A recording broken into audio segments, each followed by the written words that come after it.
ছাত্র জনতার গণ অভ্যুত্থানে ক্ষমতাচ্যুত স্বৈরশাসক শেখ হাসিনার দল আওয়ামী লীগকে ভারতের ক্ষমতাসীন বিজেপির বাংলাদেশি শাখা বলে মন্তব্য করেছেন কলকাতা এবং লন্ডন ভিত্তিক সাংবাদিক, গবেষক, অ্যাক্টিভিস্ট অর্ক ভাদুরী। নিজের ফেসবুক ওয়ালে এক পোস্টে তিনি এ মন্তব্য করেন। তার পোস্টটি ইতোমধ্যে সোশ্যাল মিডিয়ায় ভাইরাল হয়েছে।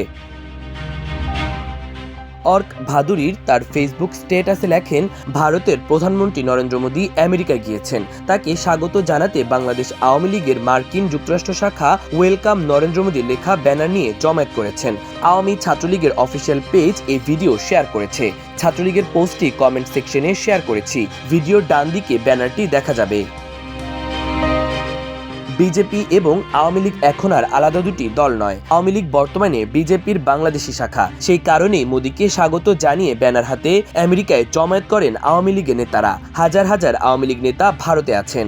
আওয়ামী লীগের আইটি সেলের গুরুত্বপূর্ণ নেতা ভারতে এসে আরএসএস এর শীর্ষ নেতৃত্বের সঙ্গে বৈঠক করে গিয়েছেন, করতেই পারেন। এগুলো তাদের রাজনৈতিক সিদ্ধান্ত।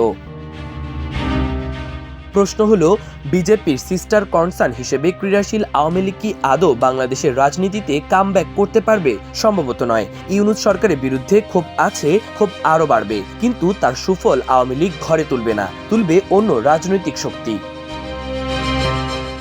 জুলাই আগস্টে সহিংসতা নিয়ে শেখ হাসিনাকে দায়ী করে জাতিসংঘের রিপোর্ট প্রকাশিত হওয়ার পর আওয়ামী লীগের বিপদ আরও বেড়েছে। কিংবদন্তি আওয়ামী লীগ নেতা মুজিবনগর সরকারের প্রধানমন্ত্রী তাজউদ্দিনের পুত্র সোহেল তাজ এই বিষয়ে যে পোস্ট করেছেন, কমেন্ট সেকশনে সেটি শেয়ার করলাম। এই দুরবস্থায় খোলাখুলি নরেন্দ্র মোদীর পক্ষে ব্যানার নিয়ে মিছিল করে আদৌ বিচক্ষণতার পরিচয় দিচ্ছে আওয়ামী লীগ? মাহবুবুর রহমান ইমন, আমার দেশ।